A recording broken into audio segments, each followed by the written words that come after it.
बिस्मिल्लाहिर्रहमानिर्रहीम। अस्सलाम वालेकुम नाज़रीन, आप यूट्यूब चैनल देख रहे हैं।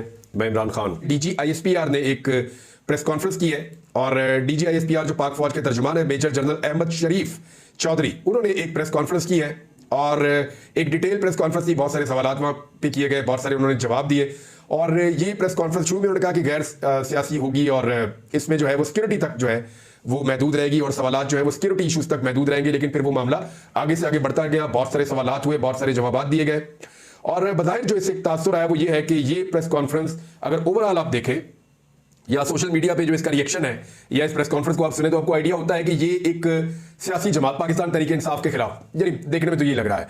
और अब इसमें उन्होंने कहा कि वो आप देख लें, मुज़ाकरात सियासी जमातें करती हैं, इदारे नहीं करते, इंतशारी टोले से बातचीत नहीं हो सकती, डीजी आईएसपीआर ने कहा।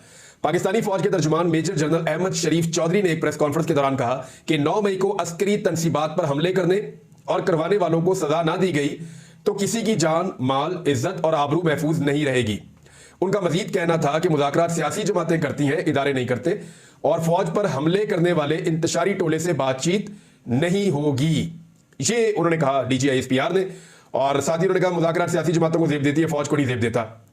इंतशारी टोला उन्होंने करार दिया उन लोगों को और ये इल्जाम पाकिस्तान तहरीक इंसाफ पे और इमरान खान साहब पे एक्चुअली लगाया जाता है। अच्छा, इसमें बहुत सारे सवाल भी हुए, बहुत सारे जवाब भी आए। एक सवाल तो ये था कि जनरल रिटायर फैज हमीद के खिलाफ इंक्वायरी में हकायक तक पहुंचेंगे। इस सवाल से पूछा गया कि एक हाउसिंग सोसाइटी के मामले पर फैज हमीद के खिलाफ इंक्वायरी शुरू की गई थी तो उस पर क्या पेशरफ्त हुई, तो उन्होंने कहा कि हमारा एहतसाब का अमल है, सुप्रीम कोर्ट के अहकामात और वजारत दिफा की हदायत की रोशनी में एक 2 स्टार जनरल ये इंक्वायरी कर रहे हैं। इसका मकसद इल्जामात को एक तरफ रखकर हकायक तक पहुंचना है, इसकी बुनियाद पर सिफारिशात तैयार होंगी। सऊदी अरब पर रजीम चेंज का इल्जाम अफसोसनाक है। ये इल्जाम आपको याद होगा लगाया था शेर अफजल मरवत ने। बाद में उन्होंने कहा कि इमरान खान ने उनको डांटा था और इमरान खान ने इसके रिबटल में एक स्टेटमेंट भी फौरी तौर पर जारी किया था और वो स्टेटमेंट जो है वो फिर पूरे पाकिस्तान के मीडिया की, इलेक्ट्रॉनिक मीडिया में तो इमरान खान का स्टेटमेंट चलता ही नहीं, सोशल मीडिया की जीनत बना और पाकिस्तान तहरीक इंसाफ ने कैटेगोरिकली कहा कि ऐसी कोई बात नहीं है। भावल नगर वाकये पर प्रोपेगेंडा किया गया, वो ये कह रहे हैं। और जब इस पे सवाल उठाया गया तो उन्होंने कहा कि फौजी एहलकारों और पुलिस के दरमियान झगड़े पर बात करते हुए उन्होंने कहा कि पुलिस और सिक्योरिटी हुकाम ने उसे दोस्ताना तरीके से हल कर लिया गया। इस पर प्रोपेगेंडा किया गया, झूठ डाला गया, फौज से जुड़े हर वाक़े पर झूठ फैलाकर बदनाम किया जाता है। पंजाब हुकूमत ने पुलिस अफसरान पर मुश्तमिल तहकीकात का आगाज कर दिया है। वैसे शुरू में कहा गया था कि 3 दिन में तहकीकात रिपोर्ट आ जाएगी और पता चल जाएगा कि क्या हुआ वहां पे, तो अभी तक तो हमें कुछ पता नहीं चला। लेकिन डीजी आईएसपीआर ने कहा कि पंजाब हुकूमत इस हवाले से मजीद आगाह कर सकती है। फौज के साथ पुलिस का अहम किरदार है, उनकी भी बहुत कुर्बानियां हैं। उन्होंने कहा कि मुल्क दुश्मन अनासर दरार डालना चाहते हैं, वाकया अफसोसनाक था, उसे दोस्ताना अंदाज में हल किया गया, उस पर इंक्वायरी हो रही है। अच्छा जी, अड्डों के हवाले से ये बड़ी एक अच्छी खबर है और जब अड्डों के हवाले से ये मेरा भी बड़ा कंसर्न था क्योंकि मैं इस पर काम करता रहा हूं माजी में। तो एक सहाफी ने यह पूछा कि पाकिस्तानी फौज ने बलूचिस्तान और खैबर पख्तूनख्वा में फौजी अड्डे अमेरिका के हवाले किए हैं या ऐसा कुछ होने जा रहा है। तो इस पर उन्होंने जवाब दिया कि पाकिस्तान में ना किसी को अड्डे दिए गए हैं और ना दिए जाएंगे। ये मजाका खेज बात है और प्रोपेगेंडा है। तो ये बहुत अच्छी बात है अगर अड्डे नहीं दिए गए, और अड्डे देने भी नहीं चाहिए। और माजी में जिन्होंने अड्डे दिए थे उन्होंने पाकिस्तान के साथ ज्यादती की थी और गलत किया था। फौज में खुद एहतसाबी का अमल है और ये कोर कमांडर जो मंगला थे उनका जो इस्तीफा है उस हवाले से उन्होंने बात करते हुए कहा कि खुद एहतसाबी का एक अमल है, लेकिन उन पर इल्जाम क्या थे या क्या चीजें थी उसके बारे में कोई बातचीत नहीं की। लेकिन इस्तीफे के हवाले से उन्होंने यही बात की है, इंतशारी टोले से कोई मुज़ाकरात नहीं हो सकते। ये पाक फौज के तर्जुमान ने जब उनसे सवाल पूछा गया कि तहरीक इंसाफ और साबिक वज़ीर आज़म की तरफ से कहा गया है कि 8 फरवरी को उनकी जीत ने 9 मई के बयानिए को मुस्तरद कर दिया है।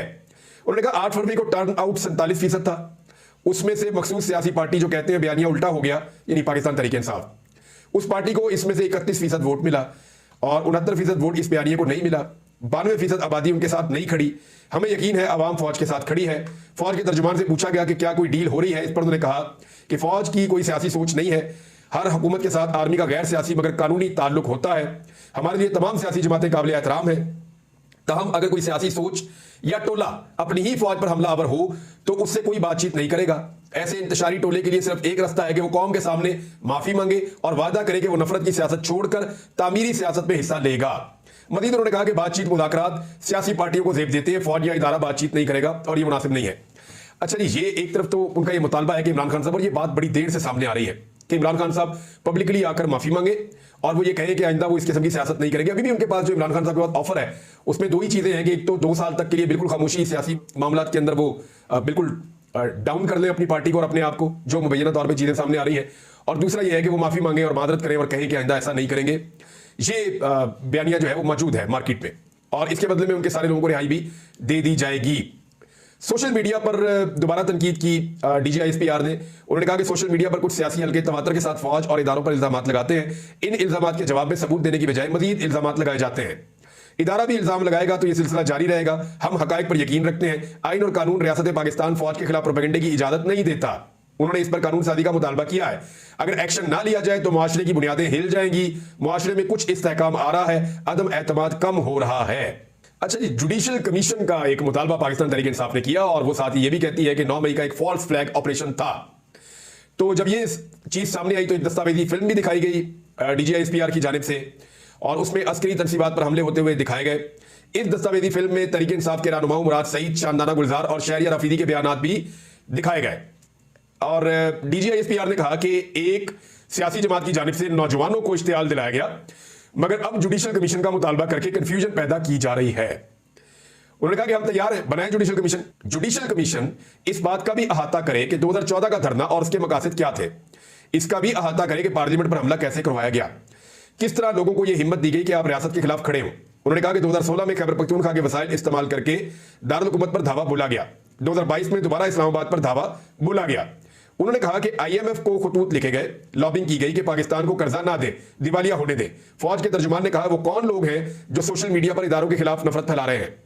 अगर एक मखसूस सियासी टोला ये सब करता रहेगा तो एक दिन वो अपनी ही फौज पर चढ़ दौड़ेगा। अगर 9 मई करने और करवाने वालों को सजा ना दी गई तो किसी की जान, माल, इज्जत और आबरू महफूज नहीं रहेगी। अच्छा, जुडिशल कमीशन का एक उन्होंने तजवीज़ दी है 2014 के हवाले से भी, तो ये बिल्कुल होनी चाहिए।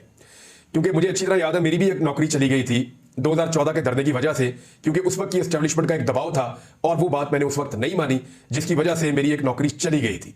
तो मैं तो उसमें गवाही भी दे सकता हूं जाके कि एक्चुअली उस वक्त क्या हो रहा था। और पाकिस्तान तहरीक इंसाफ ने इसके ऊपर एक रद्दअमल भी दिया है, वो भी मैं आपको बता दूंगा। 9 मई करने और करवाने वालों को आइन और कानून के मुताबिक सजा देनी होगी, ये पाक फौज के तर्जुमान ने कहा है। और जब पूछा गया कि 9 मई के मुबैना मास्टर माइंड को 1 साल गुजरने के बावजूद सजाएं नहीं मिली और वो उसे फॉल्स फ्लैग ऑपरेशन करार देते हैं, जुडिशल कमीशन की तश्कील का मुतालबा किया जा रहा है और इस मुतालबे के हवाले से दीगर जमातों की हमायत भी हासिल है। तो इस पर वो क्या कहते हैं? तो उन्होंने कहा कि 9 मई सिर्फ अफवाज पाकिस्तान का मुकदमा नहीं, ये पूरे पाकिस्तान की आवाम का मुकदमा है। किसी भी मुल्क में इसकी फौज पर हमला करवाया जाए, इसके शोहदा की अलामात की तस्दीक की जाए और इसके बानी के घर को जलाया जाए, वहां अवाम और अफवाज के दरमियान नफरत फैलाई जाए, इससे निज़ाम इंसाफ पर सवाल खड़ा हो जाता है। अगर ये करने और करवाने वालों को कैफरे किरदार तक ना पहुंचाया जाए।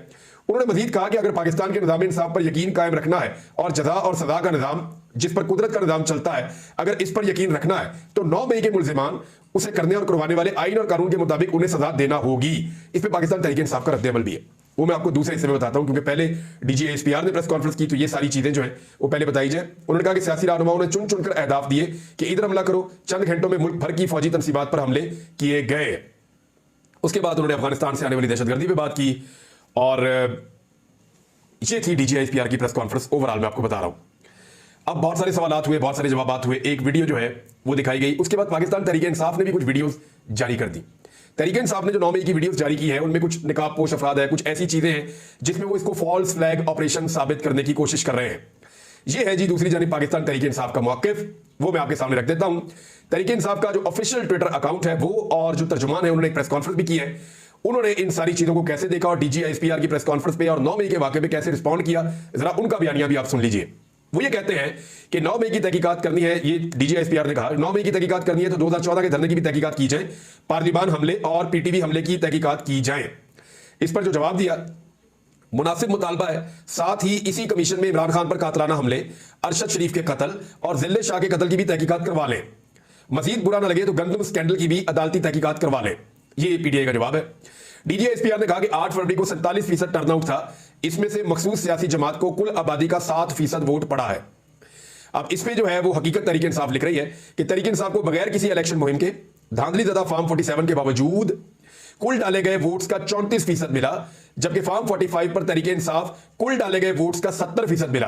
फॉर्म 45 के मुताबिक 70% वोट तहरीक इंसाफ ने हासिल किया है बकौल तहरीक इंसाफ के। ये 7% के नंबर में इतनी ही सच्चाई है जितना अफवाज पाकिस्तान का सियासत से ताल्लुक न होने के मामले में सच्चाई है। डीजीआईएसपीआर ने कहा कि तहरीक इंसाफ के लिए सियासत की कोई हद नहीं रही। वो चाहते हैं कि पाकिस्तान माशी तौर पर नीचे जाए। अब इसमें जो जवाब है तहरीक इंसाफ का वो ये है, जजों और सियासतदानों के बेडरूम में कैमरे लगाने वाले तहरीक इंसाफ को हद ना समझाएं। मईशत का उतना ही दर्द होता तो अप्रैल 2022 में बैरूनी इशारे पर रजीम चेंज ना करते। माशी तौर पर आज भी 2022 की बरामदात और तरसीलात ज़र का लेवल अबूर नहीं किया जा सका। यानी जो मईशत पीटीए के दौर में थी उससे अब बहुत बुरी है। पीटीए जो है वो बहुत, जितना उनके खिलाफ एक प्रेस कॉन्फ्रेंस आई और प्रेस कॉन्फ्रेंस के अंदर जितना हमने देखा कि एक सख्ती थी इदारे के अंदर, पाकिस्तान तहरीक इंसाफ शायद उससे भी एक हाथ आगे जा रही है। डीजीआईएसपीआर साहब ने प्रेस कॉन्फ्रेंस के शुरू में फरमाया कि प्रेस कॉन्फ्रेंस और सवालात को सिक्योरिटी इश्यूज तक महदूद रखें, लेकिन इसके बाद अगले 40 मिनट मुसलसल सियासी गुफ्तगू फरमाई, बल्कि जाली ऑडियोज पर मबनी डॉक्यूमेंट्री भी चलाई जो तैयार करके लाए थे। यही वो रवैया है जिसकी वजह से पाकिस्तान की आवाम इदारों के किसी भी बयानिए को सच नहीं मानते और इसी का इजहार 8 फरवरी 2024 को भी हुआ। ये तहरीक इंसाफ का मौक़िफ़ है। डीजीआईएसपीआर ने फरमाया कि 9 मई की तहकीकात करनी है तो 2014 के धरने की भी तहकीकात की जाए, पार्लियामेंट पर हमले और पीटीवी की भी तहकीकात की जाए। इस पे जो है वो जवाब पाकिस्तान तहरीक इंसाफ का यह है कि अव्वल तो अफवाह पाकिस्तान का 2014 के धरने से क्या ताल्लुक, क्या आप इस वाकये के फरीक हैं या ये मुतालबा आप अपनी कठपुतली पीडीएम के बिहाफ पर कर रहे हैं। दो, हम इसकी शफाफ तहकीकात के लिए भी तैयार हैं, बस ये यकीन दहानी भी करवा दें कि तहकीक करने वाले जजों के रिश्तेदारों को अगवा किया जाएगा, ना जजों के बेडरूम में कैमरे लगेंगे। अच्छा जी, हमाद अगर साहब ने इसके बड़े स्टेटमेंट दिया। उन्होंने कहा कि जनाब डीजीआईएसपीआर साहब, जब आप सियासी बयान देंगे और एक जमात को अपनी तनकीद का हदफ बनाएंगे तो फिर तनकीद और जवाब मौसूल करने का भी हौसला पैदा करें। आपकी आज की प्रेस कॉन्फ्रेंस में बहुत सारे तदादात, मफरूजों और तासुब पर मबनी थी। तहरीक इंसाफ इसका भरपूर जवाब देगी। डीजीआईएसपीआर ने एक और स्टेटमेंट जो दिया उसका भी जवाब आया। जिस जमात को डीजीआईएसपीआर ने सियासी इंतशारी टोला करार दिया, इस जमात ने बगैर इलेक्शन मुहिम और बगैर यकसा इंतखाबी निशान तमाम तर धांधली के बावजूद 8 फरवरी को पूरे पाकिस्तान में सबसे ज्यादा वोट लिए। अवाम की अक्सरियत को इंतशारी करार देना गुरूर और फिरौनियत की बदतरीन मिसाल है, जिसे इंतशारी करार दिया जा रहा है। इसी इंतशारी अवाम के टैक्स के पैसों से डीजीआईएसपीआर की भी तनख्वाह अदा की जाती है। तहरीक इंसाफ जो है वो बहुत हार्ड टॉक कर रही है इस मामले पे। डीजीआईएसपीआर उन्होंने कहा जी 2016 में खैबर पख्तूनख्वा हुकूमत के वसाइल से दारुल हुकूमत पर दावा बोला गया। हकीकत यह है कि 2016 में इस्लामाबाद में कोई धरना नहीं हुआ, बल्कि धरना मनसूख कर दिया गया था जब मामला अदालत में चला गया। जनरल साहब, गुज़िश्ता 1 साल से ऐसे झूठे प्रोपेगेंडे के सबब ही अवाम ने 8 फरवरी को 9 मई के बयानिए को न सिर्फ मुस्तरद किया बल्कि दफन भी कर दिया। डीजीआईएसपीआर ने फरमाया, अगर किसी के पास अफवाज पाकिस्तान की सियासत में मुदाखलत के सबूत हैं तो मुतल्लिका आईनी और कानूनी फोरम्स पर पेश करे। जवाब पाकिस्तान तहरीक इंसाफ का, जनरल साहब अफवाज की सियासत और अदलिया में मुदाखलत की गवाही कानून और आईनी फोरम ही तो दे रहे हैं। जिन कानून और आईनी फोरम्स की आप बात कर रहे हैं वो इज्तिमाई खत लिखकर आपसे पनाह मांग रहे हैं। ये वो जो 6 जजेस का लेटर उसका हवाला दिया यहाँ पे पाकिस्तान तहरीक इंसाफ ने, और इस पोस्टर के ऊपर उन्होंने 6 जजेस की तस्वीर भी आवेदन की है। इमरान खान साहब का एक स्टेटमेंट पाकिस्तान तहरीक इंसाफ ने अभी वायरल किया। उन्होंने कहा जिसने सीसीटीवी फुटेज चुराई है उसी ने 9 मई करवाई है। पाकिस्तान तहरीक इंसाफ के इंफॉर्मेशन सेक्रेटरी रऊफ हसन साहब ने कहा कि आज की डीजीआईएसपीआर की प्रेस कॉन्फ्रेंस एक इंतशार से भरपूर जहन की गमाजी करती है। उन्होंने कहा जमहूरियत को कोई खतरा नहीं, खतरा उसको होता है जो चीज मौजूद हो। इस वक्त पाकिस्तान में शख्सी आमरीयत है, जमहूरियत नहीं है। ये पाकिस्तान तहरीक इंसाफ का एक मौक़िफ़ है। एक और जगह पे रऊफ हसन साहब ने कहा कि जो कुछ डीजीआईएसपीआर ने आज की प्रेस कॉन्फ्रेंस में कहा उस तमाम पर हम उनको चैलेंज करते हैं कि उसके सबूत लेकर आए। हम चाहते हैं कि इस पर एक जुडिशल कमीशन बनाया जाए जो इस बात का तयन करे कि ये वाकया किसने करवाया, क्यों करवाया। ये कहते हैं जुडिशल कमीशन 2014 के धरने और पार्लियामेंट पर हमले पर भी तफ्तीश करेगा। हम कहते हैं बिल्कुल करे, लेकिन इसके साथ रजीम चेंज, साइफर, खान साहब पर हमला, ऑडियो लीक्स, 8 फरवरी के इंतखाबात में मैंडेट चोरी, जबरी तलाकें और सियासी इंजीनियरिंग पर भी तफ्तीश करे। इस पर अगर डीजीआईएसपीआर कमीशन बनाना चाहते हैं तो जरूर बनाएं। अब ऐसा नहीं होगा कि 2 माह बाद पीटीआई के खिलाफ प्रेस कॉन्फ्रेंस कर दें। जुडिशल कमीशन का आपने खुद कहा तो अब जरूर बने ताकि कौम को हकीकत पता चले पीटीआई मुजरिम है या वो लोग जो पीटीआई पर इल्जाम लगा रहे हैं। ये रऊफ हसन साहब ने स्टेटमेंट दिया है। एक स्टेटमेंट उन्होंने और दिया। उन्होंने कहा एक शख्स को खड़ा करके तहरीक इंसाफ को दहशतगर्द जमात करार दे दिया गया तो क्या अवाम यकीन कर लेगी? हमें कहते हैं 7% की नुमाइंदा जमात है। झूठ और गुमराह करने की भी कोई हद होती है। ये जनाब डीजीआईएसपीआर साहब की प्रेस कॉन्फ्रेंस थी और उसके ऊपर एक जवाब था पाकिस्तान तहरीक इंसाफ का। पाकिस्तान तहरीक इंसाफ और डीजीआईएसपीआर, यानी ये 2 चीजें कभी भी आमने सामने नहीं आनी चाहिए।